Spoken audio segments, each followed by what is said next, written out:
तो एक काम करे ना, रवि किशन खुद शस्त्र उठा ले और शस्त्र उठा के बॉर्डर पर खड़ा हो जाए। रंगा बिल्ला प्रॉपर्टी डीलर वाले चलाएंगे और एक बार फिर विधायकों को खरीद के जिस तरीके से मध्य प्रदेश में रातों रात सरकार गिराई, हरियाणा में भी गिरा देंगे। ब्रजभूषण शरण सिंह की अगर इतनी बात हरियाणा की जनता सुन रही है तो उत्तर प्रदेश छोड़ के अब की बार हरियाणा से चुनाव लड़ लेते, एक आध सीट से विधानसभा चुनाव क्यों नहीं लड़ लेते हरियाणा से।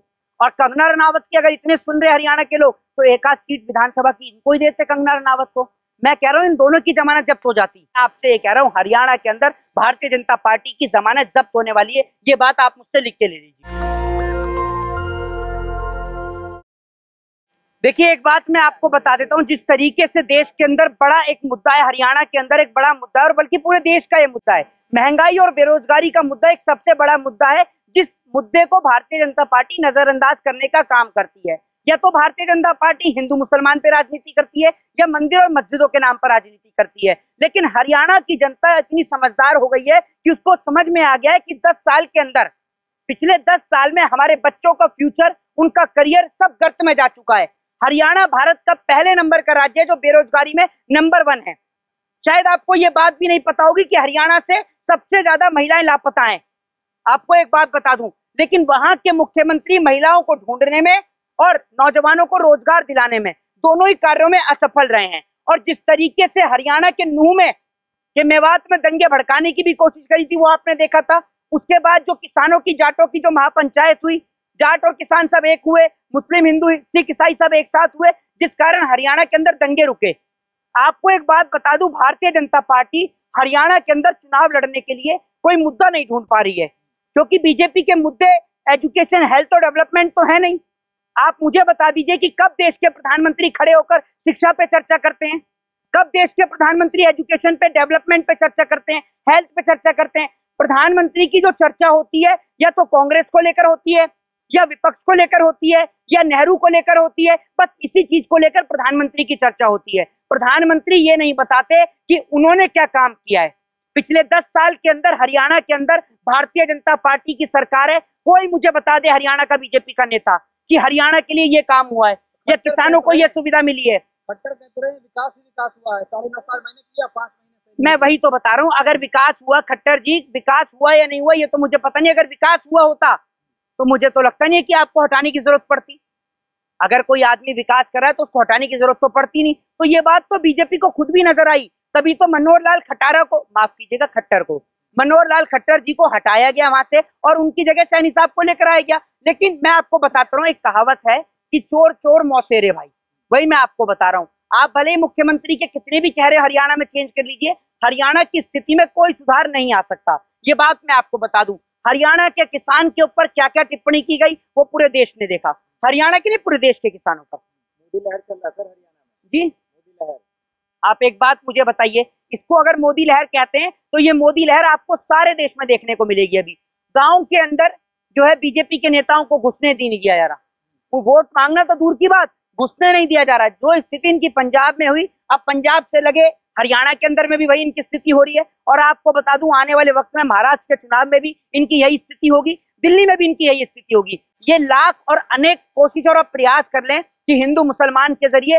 वोट हासिल कर लेंगे, जनता को लड़ाकर वोट हासिल कर लेंगे, मुसलमान के खिलाफ जहर घोलकर वोट हासिल कर लेंगे, तो ये इनकी एक बिल्कुल गलत फहमी है और गलत सोच है।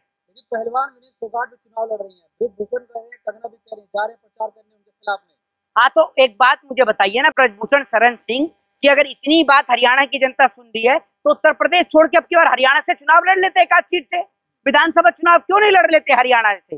और कंगना रनावत की अगर इतने सुन रहे हरियाणा के लोग तो एक आध सीट विधानसभा की इनको ही देते कंगना रनावत को। मैं कह रहा हूँ इन दोनों की जमानत जब्त हो जाती, इन दोनों की जमानत जब्त हो जाती। मंडी से भी जीती तो है जी, मंडी से भी जीती तो है। अगर ये बयान जो किसानों के लिए इन्होंने अब दिया है, अगर ये पहले दी दिया होता ना तो मैं आपको बता रहा हूँ वही मंडी से, वही मंडी की जनता इनको भगाने का काम करती। ये बता दूं, वो किसान जो लोगों को अनाज पैदा करके उनका पेट भरने का काम करता है, हमारे देश की सरकार उस किसान के लिए खालिस्तानी, पाकिस्तानी, आतंकवादी जैसे शब्दों का प्रयोग करती है। इस देश की सरकार का मैं ये समझ में नहीं आता कि देश के अंदर रहने वाले लोगों को ही पाकिस्तानी करार देती है। क्या सरकार बेवकूफ है? एक बात मुझे बताइए। फोगाट भी तो कह रही है पंजे के निशान या मुक्ति का काम करेगा, थप्पड़ लगेगा इससे। भाई क्यों नहीं लगेगा? आप एक बात मुझे बताइए, आज पूरे देश के अंदर मैं आपको कहता हूँ आप आज चुनाव करा लीजिए और आप जो कहते हैं ना कि विश्व में मोदी का डंका बज रहा है, मोदी का डंका बज रहा है, मोदी खुद 1.5 लाख प्लस वोट से जीत के आए हैं। कुल 1.5 लाख वोट से नरेंद्र मोदी जीत कर आए हैं। तो काय बात का मोदी का विस्मय डंका बज रहा है। और एक बात आप मुझे बताइए, जो आप इन चीजों पे चर्चा करते हैं कि विदेश में जो हमारी छवि खराब हो रही है, जब हमारे देश की बेटी को निर्वस्त्र करके सड़कों पर घुमाया जाता है तो क्या भारत देश का नाम रोशन होता है? जब हमारे देश के किसान को खालिस्तानी, पाकिस्तानी और आतंकवादी के नाम से संबोधित किया जाता है तो क्या भारत देश का नाम रोशन होता है? क्या जब इस देश में एक बेटी के साथ बलात्कार होता है तो क्या देश का नाम रोशन होता है? क्या जब बीएचयू के बलात्कारियों को छोड़ा जाता है, उनको जमानत दी जाती है, तो क्या देश का नाम रोशन होता है? बताइए ना आप मुझे कि जब हमारे देश के अंदर हमारे देश के नौजवान रोजगार के लिए सड़कों पर उतरते हैं और उनको लाठी और डंडे से मारा और पीटा जाता है तो देश का नाम रोशन होता है? बताइए आप मुझे। और जब देश के प्रधानमंत्री पटल पे खड़े होकर बोलते हैं बेटी बचाओ बेटी पटाओ, तो देश का नाम रोशन होता है? बताइए ना मुझे आप। भाजपा कह रही है विनेश फोगाट की जमानत जब्त होने जा रही है। तो एक काम करें कि जब भाजपा कह रही है कि विनेश फोगाट की जमानत जब्त होने जा रही है, तो एक काम करें, जो बात ये कह रहा है उसको ही सामने लड़ा दीजिए। विधानसभा का चुनाव उनको ही लड़ा दीजिए ना। इस देश की जनता इतनी भी अनपढ़, जाहिल और गवार नहीं है कि आप जैसे लोगों को वोट दे दे। आपको तो कंडक्टर बस की टिकट देना पसंद ना करे, आपको टिकट मांगने की बात करें, चुनाव लड़ने की बात करें, जनता का वोट लेने की बात कर रहे हैं। दावा करें 3/3 हमारा 1 में बंटवारा है। भाई मैं आपसे ये कह रहा हूँ, हरियाणा के अंदर पिछले 10 साल से जिस तरीके से बेरोजगारी हरियाणा में बढ़ी है, मैं आपसे ये कह रहा हूँ हरियाणा के अंदर भारतीय जनता पार्टी की जमानत जब्त होने वाली है। ये बात आप मुझसे लिख के ले लीजिए। कितनी सीटें आ रही है बताइए भाजपा की? मैं आपसे ये कहता हूँ, ये फैसला इस देश की जनता का है, मेरा और आपका नहीं है। लेकिन जैसे मैं हरियाणा होकर आया हूँ, मुश्किल से 5 से 10 सीटें या 15 सीट अगर बीजेपी ले आती है तो बहुत बड़ी अचीवमेंट समझिएगा। लेकिन सरकार बनाना बिल्कुल गलत है। बिल्कुल सरकार हरियाणा में किसी कीमत पर नहीं बन रही है। आपको एक बात बता दूं, अगर हरियाणा में सरकार बनेगी तो एक ही तरीके से बनेगी कि चुनाव जीतने के बाद जब सरकार आ जाएगी तो नेताओं की खरीद फरोख्त का धंधा, एमएलए की खरीद फरोख्त का धंधा रंगा बिल्ला प्रॉपर्टी डीलर वाले चलाएंगे और एक बार फिर विधायकों को खरीद के जिस तरीके से मध्य प्रदेश में रातों रात सरकार गिराई, हरियाणा में भी गिरा देंगे। रवि किशन कह रहे हैं शास्त्र के साथ शस्त्र भी उठा लेना चाहिए।